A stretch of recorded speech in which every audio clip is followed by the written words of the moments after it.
principio, mi fin, la razón por la que quiero vivir.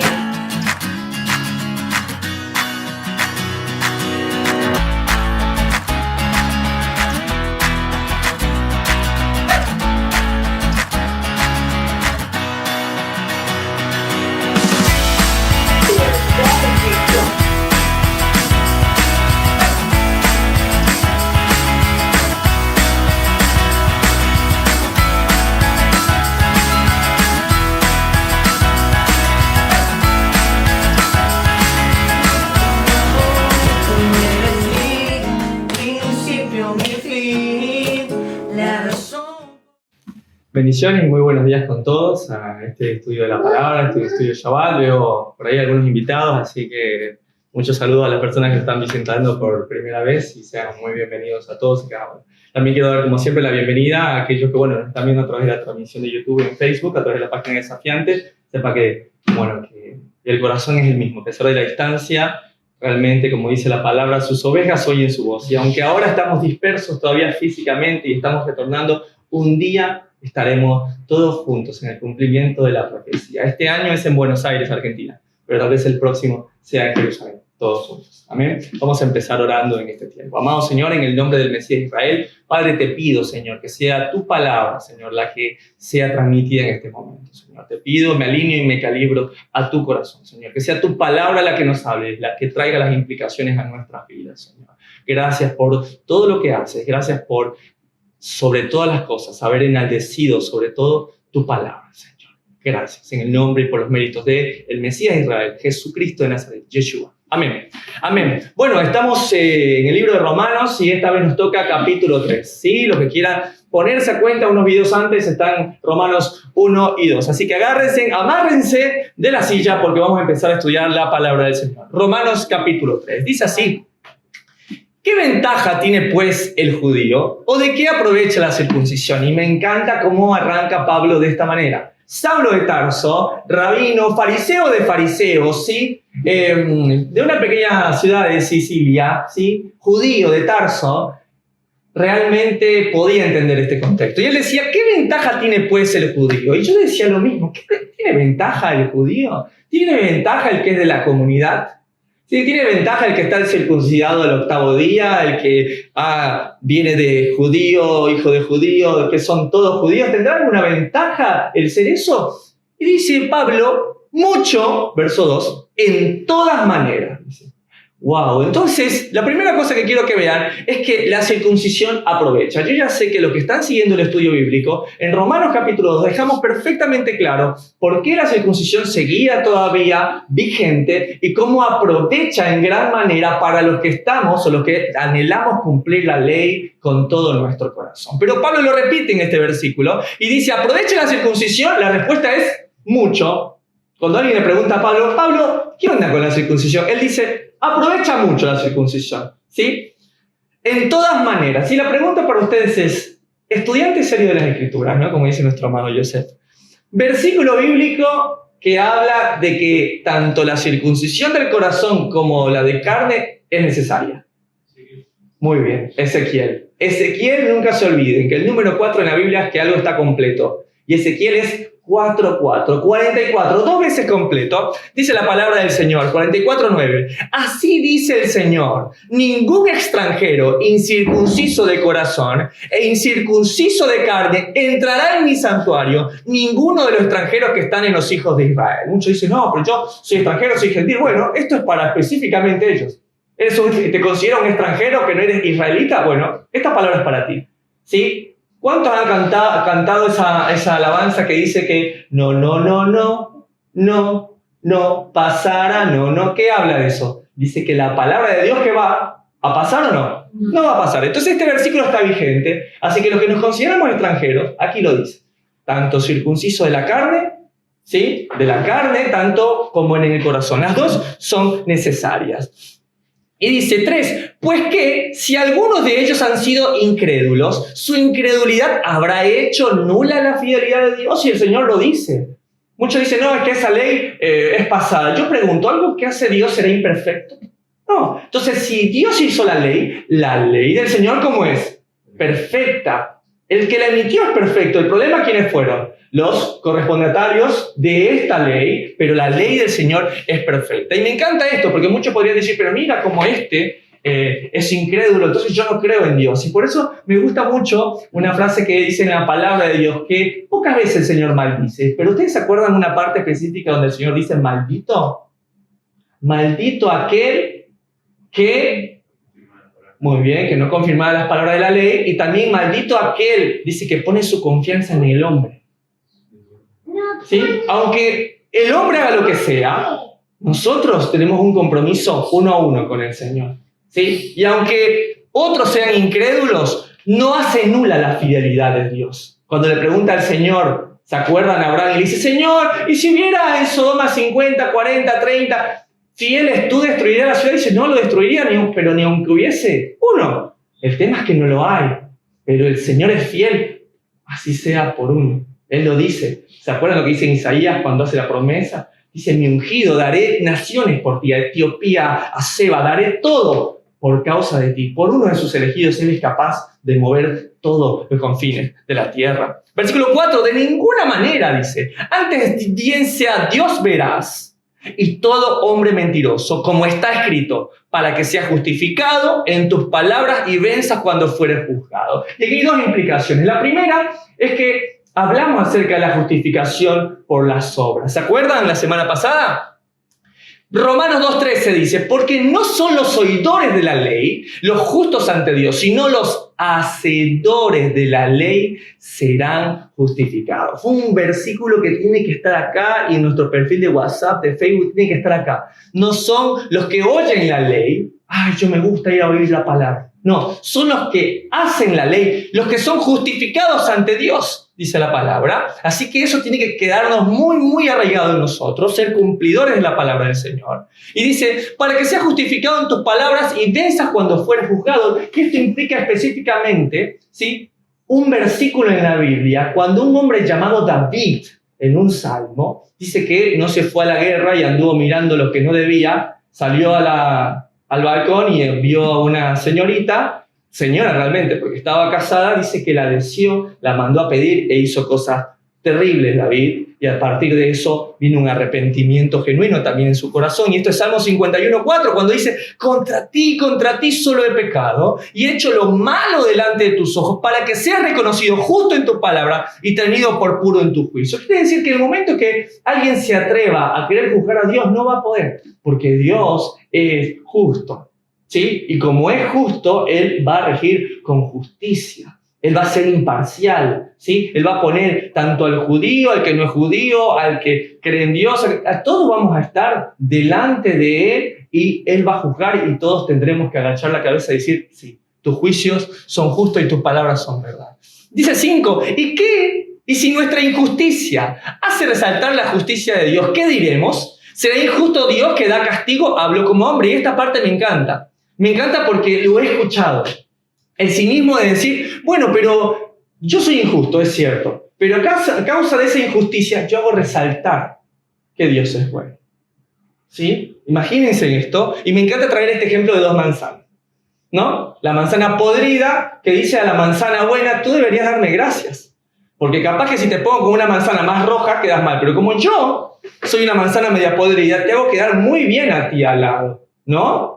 Entonces, ese es el pensamiento cuando uno dice, bueno, es verdad, yo me porto mal, pero bueno, hago quedar bien a Dios, porque como Dios es bueno y yo soy malo, hago un contraste. Ese es el pensamiento que está diciendo Pablo, lo está hablando como hombre, o sea, como cinismo, porque es lo que hay, dice, en ninguna manera. De otro modo, ¿cómo juzgaría Dios al mundo? Pero si por mi mentira la verdad de Dios abundó para su gloria, ¿por qué aún soy juzgado como pecador? Esta persona que dice, pero bueno, yo miento, es verdad, pero a causa de mi mentira, dice, Dios abunda en verdad. Esta persona nuevamente está diciendo cínicamente, mira, yo hice cosas malas, sí, las hice, pero estoy haciendo quedar bien a Dios para que la gente vea qué es la maldad y conozca qué es la bondad, que Dios es bueno, ¿sí? Y dice, y aún así soy juzgado como pecador. Y esta palabra es muy importante porque tenemos que tener en la cabeza siempre claro qué es pecado. ¿Alguien sabe lo que es pecado? Muy bien, versículo bíblico, vamos a subir de nivel. Versículo bíblico que dice, Muy bien. 1 Juan 3:4, mi compañero de armas dice lo siguiente, efectivamente. Todo aquel que comete pecado infringe también la ley, pues el pecado es infracción de la ley. Pecado no es error al blanco, pecado no es lo que hiere a tu hermano, pecado es textualmente lo que dice la primera carta de Juan, capítulo 3, versículo 4. Lo que está escrito en la ley de Moisés, que realmente es la ley del Eterno, y ni siquiera debe serse la ley de Moisés, sino el consejo del Eterno, eso es el pecado, cuando uno lo infringe esa ley. Dice 8, ¿y por qué no decir, como se nos calumnia y como algunos cuya condenación es justa afirman, que nosotros decimos, hagamos males para que vengan bienes? O sea, como Dios es bueno y como hay un contraste entre yo y Él, entre Él y yo, entonces yo digo, ¿saben qué? Yo hago cosas malas, pero vienen cosas buenas, porque como Dios es bueno, yo hago contraste. Y es una locura lo que yo les digo y les voy a pasar a explicar algo. Quise traer un ejemplo, bueno, pues estoy rodeado de mis mejores amigos que son policías. Y es como que yo diga, voy a hacer mal para que venga bien. Entonces me paso una roja, bueno, una roja es muy fuerte, tendría que irme, pero medio me parqué algo mal y el policía me dice, te voy a tener que poner una multa. No, pero espera, que ahora me acomodo bien y él me dice, bueno, que sea la última vez que, si no, la próxima vez te tengo que poner una multa, por favor mueva el auto. ¿Uno qué diría de ese policía? Qué buena persona, ¿no? Qué bien que hay otros que son... Usted sí es buen policía. Hay otros policías que me pusieron 2 multas, pero usted sí es buena persona, señor Facundo, porque usted sí es consciente. Muchas gracias. Ahora, eso ha sido algo excelente, pero ¿qué pasaría si yo digo a propósito, me voy a pasar las rojas, me voy a estacionar mal? Total, mi amigo acá es policía y él me ama. Entonces, como me ama, me voy a pasar los semáforos rojos. ¿Ven el pensamiento que estoy diciendo? Ustedes me están pensando, Lingo, lo que dices es una locura. Pero, querida familia, es la forma como hemos vivido. Hemos vivido pensando que podemos transgreder la ley de Dios. Total, Jesús murió por mí en la cruz. Total, Jesús está siempre al lado mío. Entonces, el Mesías de Israel, Yeshua, ya murió, ya pagó mis pecados. Entonces, yo puedo seguir transgrediendo. Así de ilógica es el pensamiento con el ejemplo que les doy. Por eso dice, hagamos males para que vengan bienes. ¿Será eso posible? Ahora, pongan mucha atención. Porque aquel que difunda, no importa el mal que haga, porque Dios siempre va a estar perdonando. Total, todo es por gracia. No ha entendido realmente lo que es la gracia. No ha entendido lo que es el favor de Dios. Y quiero darles esto que me encantó. 8 dice, ¿y por qué no decir cómo se nos calumnia? A Pablo en ese entonces lo estaban calumniando. Escuchen lo que pasa. Y como algunos cuya condenación es justa, Pablo dice, es que son de maldad. Cualquier condenación es justa porque están calumniándonos. Y miren lo que dice. Afirman que nosotros decimos hagamos males para que vengan bienes. O sea, hay una calumnia de Pablo desde ese entonces hasta nuestros días. Y este niño dice, quiero saber cuál es la terrible calumnia que le hacían a Pablo, que es digna, según dice él mismo, de condenación. ¿Tienen ganas de escuchar cuál es esa terrible condenación que dice Pablo? ¿Quieren verla textualmente? ¿Cuál era el versículo que tomaban para que Pablo decía, es terrible lo que hacen? Son de condenar, es una calumnia. Miren, se los voy a poner. Efesios 2, 8, 9. Porque por gracia sois salvos por medio de la fe, y esto no de vosotros, pues es don de Dios, no por obras, para que nadie se gloríe. Este versículo lo hizo a Pablo comparecer ante los sumos sacerdotes. Este versículo lo hizo comparecer en el concilio. Por tomar este versículo fuera de contexto, miren lo que le pasa a Pablo. Acompáñenme. Vamos a ir juntos al libro de Hechos, capítulo 21, versículo 17 al 26. Y quise traer la Biblia Dios habla hoy, para que puedan como tocar un poco más y palpar la situación. Dice así, 17. Cuando llegamos a Jerusalén, los hermanos nos recibieron con alegría. Y al día siguiente Pablo fue con nosotros a visitar a Santiago, Jacobo, el hermano del Señor, principal en la sinagoga de Jerusalén. Y allí estaban también todos los ancianos. Entonces la mentira de que Pablo estaba, que el Pablo es el campeón de la gracia, el campeón de los gentiles, en contra del sistema de Jerusalén, es mentira. Acá está Pablo, volviendo a Jerusalén, entrando al templo, reuniéndose con todos, con los ancianos inclusive del pueblo, con Jacobo, uno de los principales de la sinagoga, y estaba allí Pablo. Y mira lo que pasa. Versículo 19. Pablo los saludó y luego les contó detalladamente las cosas que Dios había hecho por medio de él entre los no judíos. Y mire lo que pasa. Cuando oyeron, alabaron a Dios. Mira, compartiendo el ministerio Pablo con otros judíos en Jerusalén. Dijeron a Pablo, y me encanta esto porque estoy casado hace 8 años, y esto cuando dice, bueno hermano, es como cuando te tienen guardado algo que quieren hablar contigo y te dicen, bueno, pero ahora vamos a charlar de otro tema, y me encanta porque le dice, bueno hermano, ya ves que entre los judíos, prepárate, hay muchos miles que han creído, y todos ellos insisten en que es necesario seguir la ley de Moisés. Hasta ahí estamos perfectos. Versículo 21. Y les han informado, esto es cuando le dice, a mí me dijeron, que a todos los judíos que viven en el extranjero, tú les enseñas que deben renegar de la ley de Moisés y les dices que no deben circuncidar a sus hijos ni seguir nuestras costumbres. Alto chisme, dirían en Argentina, alto bardo, ¿sí? Imagínense en el campeón de la gracia, el apóstol de la gracia, de los cuales nos sentimos cuando venimos de un contexto gentil como, wow, Pablo, sí, Pablo, no la circuncisión, no esto. Y todo lo que nosotros decimos de Pablo, esto se lo están diciendo. ¿Sí? Tú dices esto. Ahora la pregunta es, ¿esto es lo que nosotros hemos escuchado de Pablo? ¿Renegar de las leyes de Moisés y no circuncidar a nuestros hijos? Es lo que hemos escuchado de Pablo. 22. ¿Qué hay de esto, Pablo? Dame explicaciones. Pues sin duda la gente va a saber que has venido. Ya Pablo tenía muchos seguidores y es atractiva esa doctrina que habían escuchado. No más circuncisión, no más la ley del Moisés. Miren lo que pasa. 23. Le aconseja a Jacobo, hermano del Señor, Santiago, lo mejor es que hagas lo siguiente. Hay aquí entre nosotros 4 hombres que tienen que cumplir una promesa. Llévalos contigo, purifícate junto con ellos y paga sus gastos para que ellos puedan hacerse cortar el cabello. Así todos verán que no es cierto lo que les han dicho de ti, sino que al contrario, que tú también obedeces la ley. 25. En cuanto a los que no son judíos y han creído, ya les hemos escrito nuestra decisión. Hechos 15. Se abstenga de sacrificar a los ídolos. ¿Sí? Se abstengan de andar pensando que Dios puede ser una cosita de madera subida en un anaquel. De sangre. De sangre también, hermano. Y sí. Ahí está, Pablo lo está escuchando. No beber más sangre. Adiós la morcilla. Carne de animales estrangulados y de fornicación. Este fue el famoso concilio de Hechos 15. Y Jacobo dice, estamos todos de acuerdo.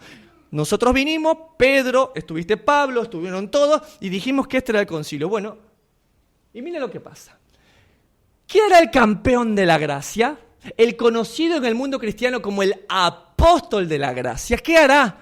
Le están diciendo que haga un acto público para que él determine ante todos que Pablo, señoras y señores, no está en contra de la ley, no está en contra de la circuncisión y no está en contra ni siquiera de muchas costumbres, le están diciendo. Vamos a ver qué hace el apóstol de la gracia. Versículo 26. Entonces Pablo se llevó a los 4 hombres y al día siguiente se purificó junto con ellos. Luego entró en el templo para avisar cuándo terminarían los días del cumplimiento de la promesa, es decir, cuando cada uno de ellos tendría que presentar su ofrenda. Pablo hizo un acto público a causa de que la gente torcía lo que él decía.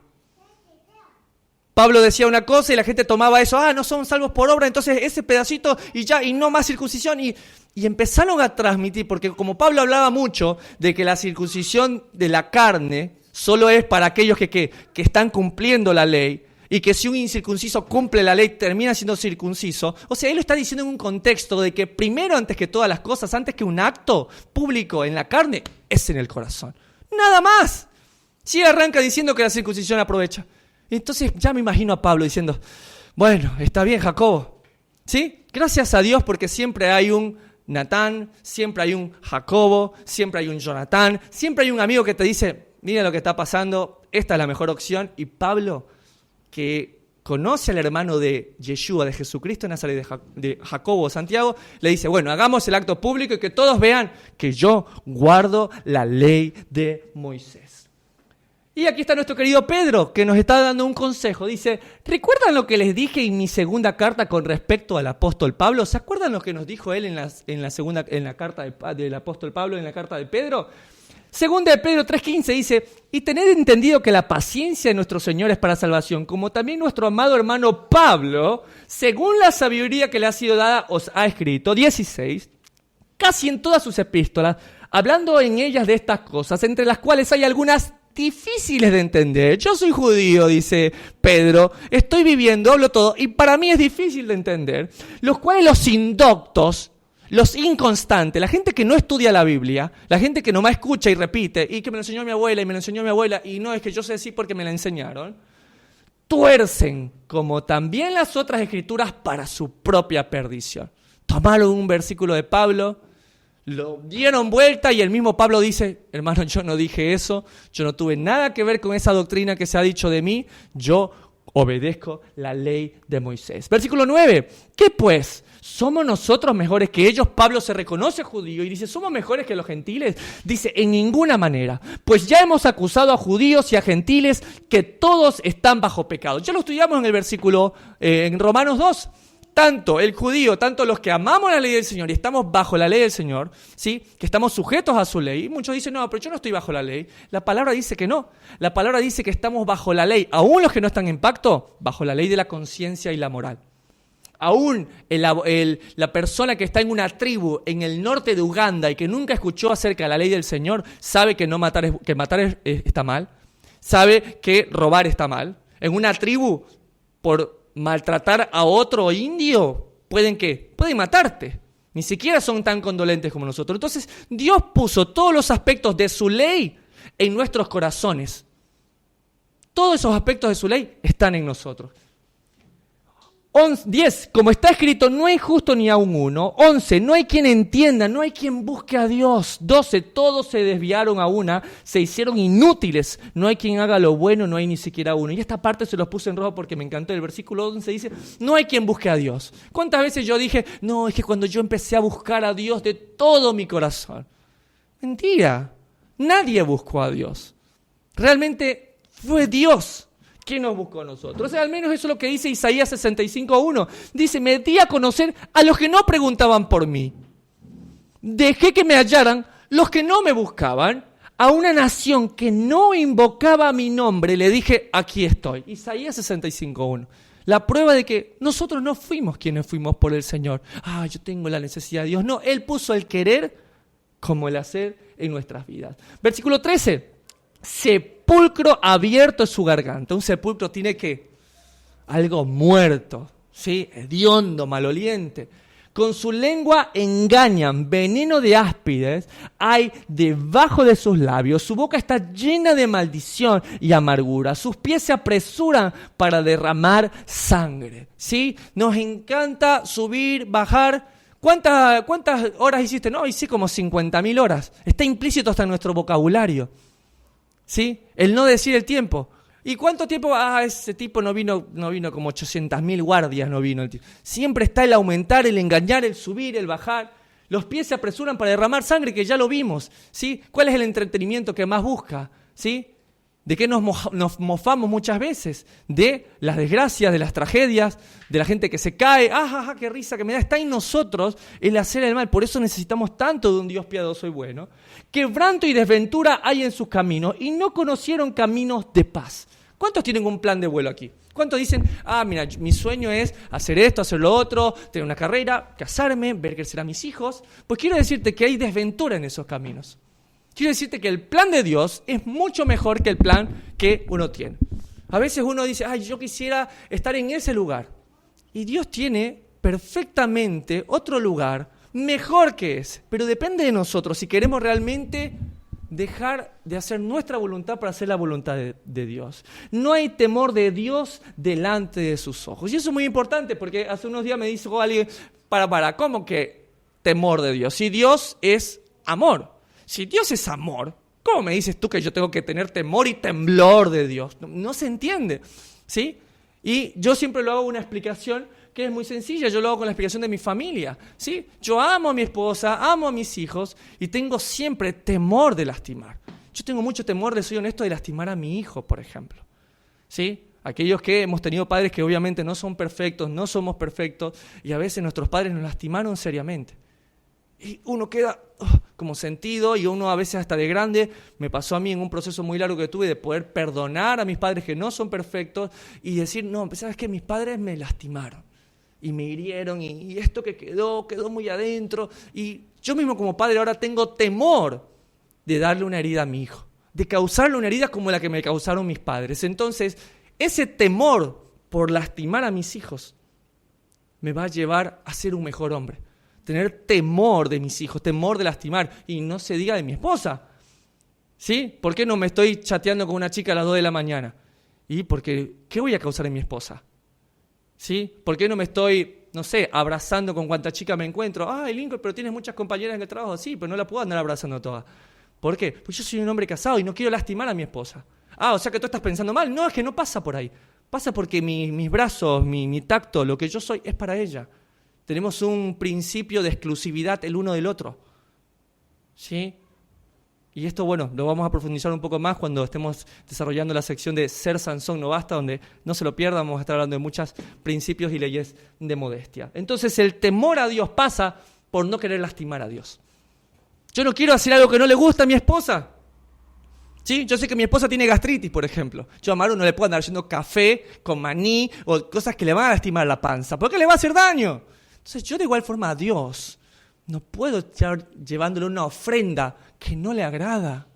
Pero no importa, es que yo amo a Dios a mi manera. Dile eso a mi esposa, ya estuviéramos separados. ¿Por qué? Porque uno en el matrimonio, para mantenerse juntos, tiene que adaptarse, no a cómo amas a la persona, sino como esa persona quiere ser amada. No, es que yo la amo a mi manera y si quiere, que aguante mi amor así, si no, pues se acaba. Y lo escuchamos 1000 veces en los matrimonios que se divorcian, porque el matrimonio es de ceder, el matrimonio es de ver qué no te gusta, qué no te agrada, para poder darle al otro lo que el otro necesita. ¿Sí? Entonces, de igual forma es nuestra relación con Dios. Dios, ¿qué quieres de mí? Sino que vamos donde Dios y decimos, bueno, Dios, de todo lo que hay, fíjate si te gusta y si no, avísame. No, uno va y le dice, Señor, aquí está mi vida, dime, ¿qué hago? Dijo el apóstol Pablo, si no estuviera escrito en la ley que codiciar es malo, no hubiera sabido. O sea, la ley nos confronta y nos dice, nos hacen saber qué le agrada a Dios y qué no le agrada. Bendito sea el Señor porque nos ha abierto su corazón a través de su ley. 19, pero sabemos que todo lo que la ley dice, lo dice a los que están bajo la ley, para que toda boca se cierre y todo el mundo quede bajo el juicio de Dios. Todo el mundo está bajo el juicio de Dios. Los que estamos bajo el pacto, bajo la ley. ¿Por qué nuestra boca se cierra? Y sí, ¿cuántos, por ejemplo, a ver, le hago una pregunta honesta, no tienen que levantar la mano. ¿Cuántas veces le pasó a ustedes que por hacer 1000 cosas no le pagaron a la persona que les hizo un trabajo hasta el siguiente día? No estoy diciendo que no les paguen, El no pagar a alguien es terrible. Pero ¿cuántos de ustedes les pasó que, ay, sí, se me pasó y no le pagó al día que correspondía a una persona? A muchos nos ha pasado eso, ¿no? Bueno, quiero decirle que eso es pecado. En la Biblia está de que si tú tienes la plata para pagarle a esa persona en el tiempo que corresponde, tienes que ser cumplido con tu pago. ¿Sí? Entonces, la ley nos hace cerrar la boca. ¿Sí? Chismosear es pecado. Y sí. Dice, no maldecirás al sordo. O sea, si hay una persona que no está escuchando, no puedo hablar de esa persona. Y punto. Ay, a mí que me encantaban los programas de reality a las 9 de la mañana donde hablaban de Fedeval, de Pampita. Me encantaba ver eso. Y ya no se puede. Y no me pregunta a mí, la palabra de Dios lo dice. Es pecado hablar de otra persona. Entonces la ley del Señor hace que cerremos nuestra boca. Nos hace caminar por camino de justicia. 20. Ya que por las obras de la ley ningún ser humano será justificado delante de él, porque por medio de la ley es el conocimiento del pecado. Pero Pablo nos dice ahora que las obras de la ley, ningún ser humano será justificado. Imagínense en esto, y ve esta niña siempre la traigo porque es muy inteligente, y dice, pero en el estudio pasado leímos que las obras son las que justifican, volvamos a leerlo, Romanos 2:13 dice, porque no son los oidores de la ley los justos ante Dios, sino los hacedores de la ley los que son justificados, y nuevamente esta chiquita dice, decídete, Pablo, ¿las obras justifican o no justifican? Y uno pensaría, Pablo, viejo, ¿qué te está pasando? ¿Estás tomando la medicación? Dijiste hace un ratito que las obras de la ley no justifican. Y ahora me estás diciendo que son los hacedores de la ley los que justifican ante Dios. ¿Qué es lo que pasa? ¿Quién puede dar una respuesta ante esto? Opción A, Pablo. Opción A, Pablo, realmente hay algo que no estamos entendiendo. O B, Pablo no tiene idea de lo que está hablando. Yo sé que todos pensamos la opción A. Hay algo que nosotros no sabemos del pensamiento de Pablo, que gracias a Dios ya lo sabemos. Les presento a los manuscritos del Mar Muerto, a los Mixá Ma'aseh Torah, o la Torah lleve al peo, como lo conocemos nosotros, las obras de la ley. Y esto es muy importante, que entendamos que cuando el apóstol Pablo está hablando de no sos justificado por las obras de la ley, no necesariamente está hablando de la palabra escrita, sino que está hablando de un conglomerado de prácticas, de leyes recomendadas por los rabinos para la salvación. Eso es muy importante. Son una compilación de prácticas judías rabínicas para la salvación. Entonces no es lo mismo esta palabra de Dios, esta ley del Señor que es perfecta, que es estas obras de la ley. ¿Sí? Y les quise traer la página inclusive donde estaba, esto fue en 1994, ¿sí? Me encanta, esto es de la Biblical Archaeology Review, este es el tomo número 20, el libro 6, y donde dice, for this you wait 35 años, ¿no? Por esto esperaste 35 años. 35 años desde que se encontraron los escritos del Mar Muerto, inclusive miren cómo lo encuentra un niño, un cuidador de ovejas, una oveja se le pierde, la va a buscar a este lugar, a una caverna, a una cueva, ¿sí? Lanza una piedra para asustarla y que salga y dice que escuche que algo se rompe. Y encuentran estos rollos y lo empiezan a estudiar. Empiezan a estudiar y se dan cuenta que hay una relación con las cartas de Paul, porque esto es en inglés, del rollo del Mar Muerto, y Paul y Pablo usan la misma frase, y les quise traer esta partecita que me encantó. La frase las obras de la ley era imposible saber a qué se refería hasta el hallazgo de los manuscritos del Mar Muerto, ya que solo allí se encuentra y no en ninguno de los otros escritos rabínicos de la época. ¿Qué quiere decir? ¿Qué quiere decir? Esto es muy importante. Que las obras de la ley, de las cuales habla Pablo, de que son muertes, que es muy mal, son estas. Costumbres rabínicas, orales, de rabino a rabino, con respecto a cómo vivir. No es esta palabra. Quiere decir, y voy a pensar muy bien las palabras que voy a decir, que todos los comentarios bíblicos, cristianos, que tienen antes de la revelación de los rollos del Mar Muerto, están incompletos. Sacaron conjeturas de algo que realmente no terminaron de entender. Por fin se entiende cómo Pablo en un versículo dice que las obras te justifican y en los otros te dice que no eres salvo por obras. ¿Entienden cuál fue la calumnia del apóstol Pablo? No entendieron las personas que leyeron que cuando Pablo decía que estaba en contra de las obras de la ley, eran contra las tradiciones orales de los rabinos, no contra la palabra del Señor, que es perfecta. Y les quise traer, porque algunos me han de decir, yo quiero, ¿sabes qué? Me gustaría ver si eso está en alguna parte, ¿sí? Y este es el Shulchan Aruch, ¿sí? El Shulchan Aruch también es como lo voy a leer, como dice acá, una recopilación de las leyes de práctica según la tradición sefaradí. O sea, lo mismo que está en las obras de la ley, está en este libro. Shulchan, significa mesa, Aruch es el orden de la mesa. Se dan cuenta que todo lo hacemos alrededor de una mesa. Cenamos, enseñamos a nuestros hijos el orden de la mesa. Entonces, un judío observante, ¿sí? Antes que muchas veces seguirse por la Torá, sigue esto, las prácticas de ley judía. Y son contra estas cosas, contra las que Pablo está hablando, contra las que el Mesías está hablando, no contra la palabra de Dios. Y les voy a dar pruebas.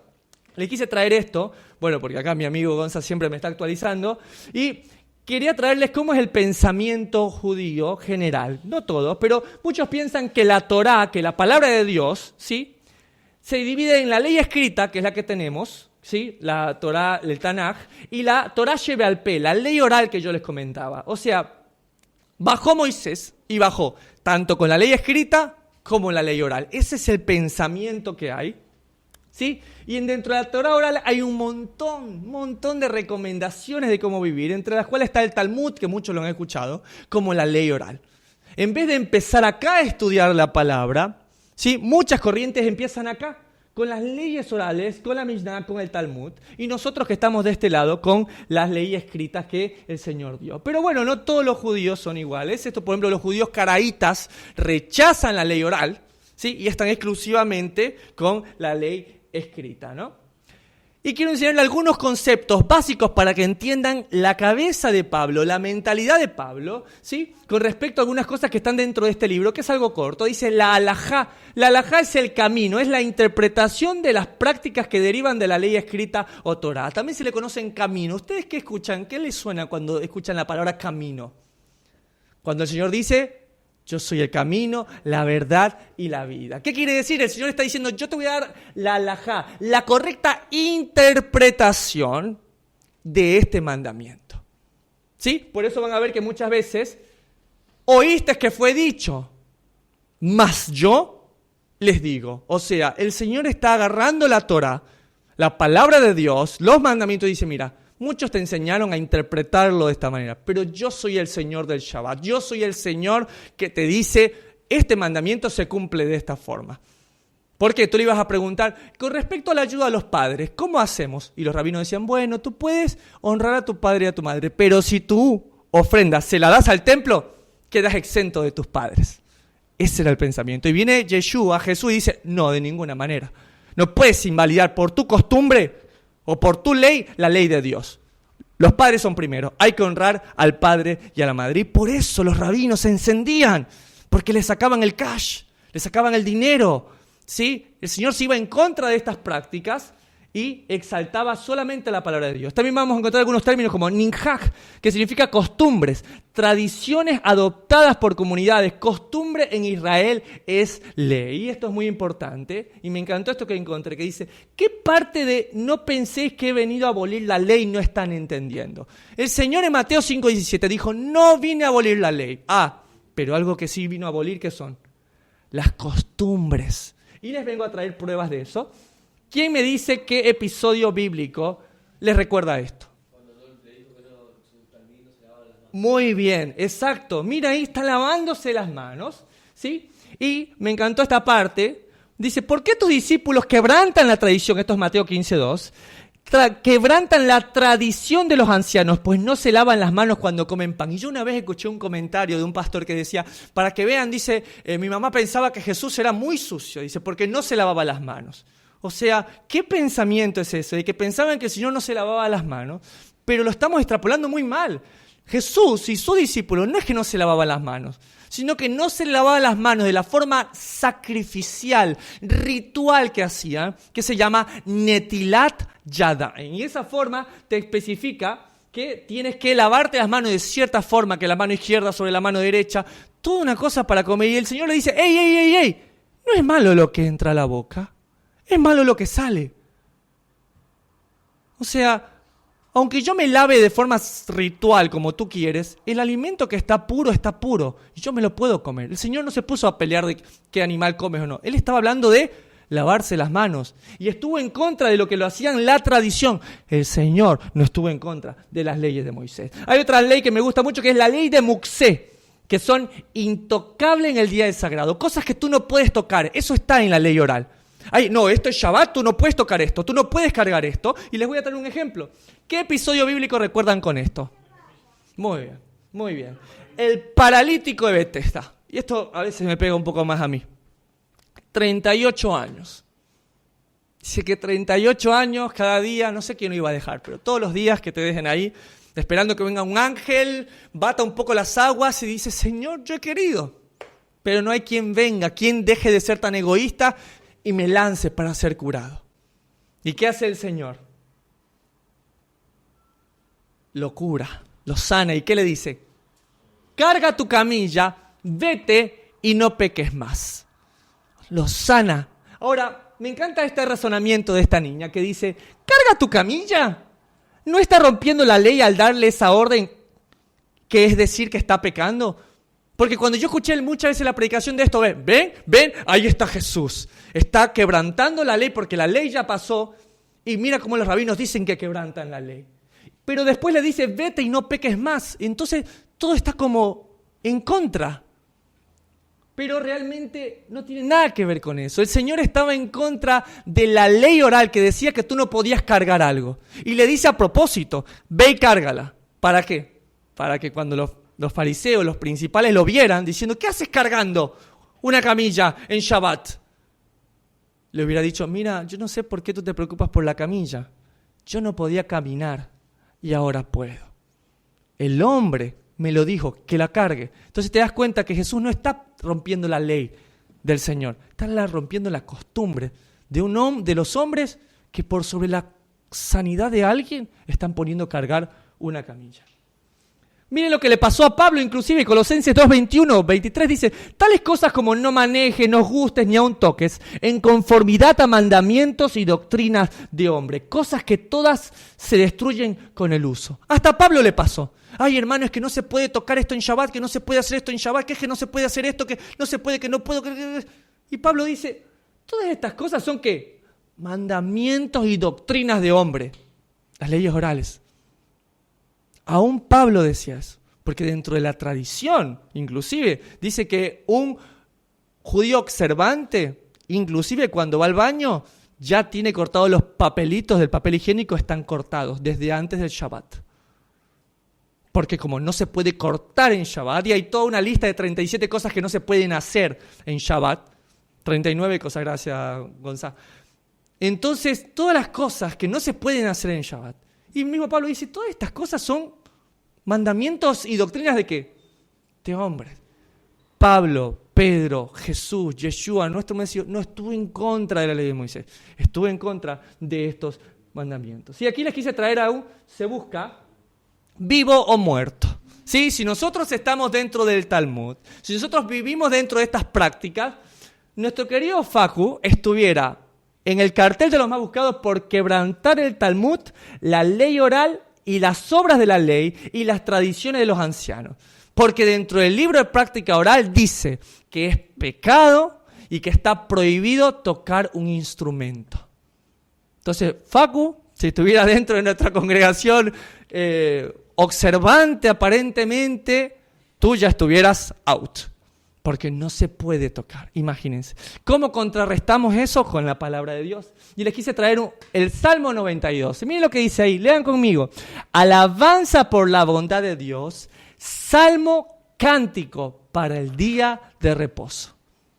¿Cómo que en Shabbat no se puede tocar un instrumento y hay hasta un salmo de David para ese día? Y miren lo que dice, bueno es alabarte, Señor, y cantar salmo a tu nombre, oh Altísimo, anunciar por la mañana tu misericordia y tu fidelidad cada noche. 3, en el decacordio y en el salterio, en tono suave con el arpa. O sea que para ellos David rompió la ley también. David está fuera del orden de los rabinos entonces también, el rey David.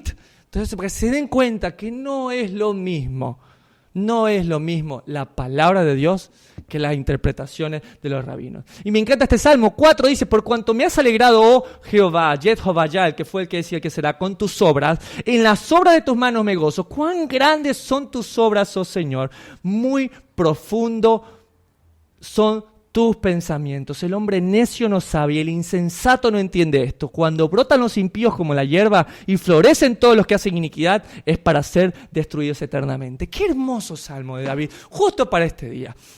¿Sí? ¿Qué le parece si lo cantamos? ¿Te animas, Facu? ¿Te animas?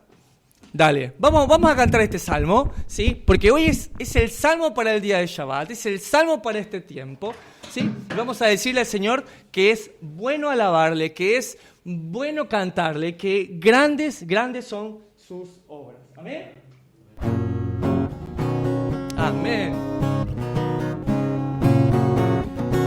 Algunos lo han escuchado, ¿no? Bueno es alabarte, Señor, tu nombre, darte gloria, honra y honor. Por siempre bueno es alabarte, Señor, y gozarme en tu poder. Una vez más. Bueno es alabarte, Señor, tu nombre, darte gloria, honra y honor. Por siempre bueno es alabarte, Señor, y gozarme en tu poder, porque grande eres tú. Versículo 5. Grandes son tus obras, porque grande eres tú, grande es tu amor, grande es tu gloria. Otra vez, porque grande eres tú. Oh sí, Señor, te adoramos. Grandes son tus obras, porque es tu amor, grande es tu gloria. Bueno es alabarte, Señor. Amén. Muy bien. ¿Sí? Así que esta historia continuará. Vamos a terminar el estudio del día de la fecha hasta este lugar.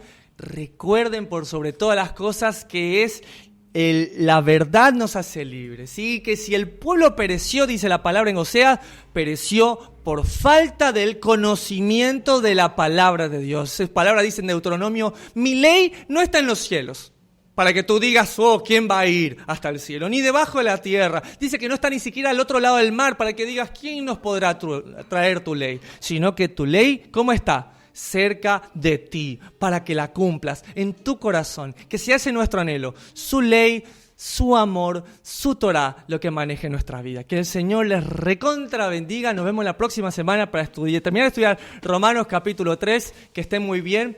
Shabbat Shalom. Principio, mi fin, la razón por la que quiero vivir.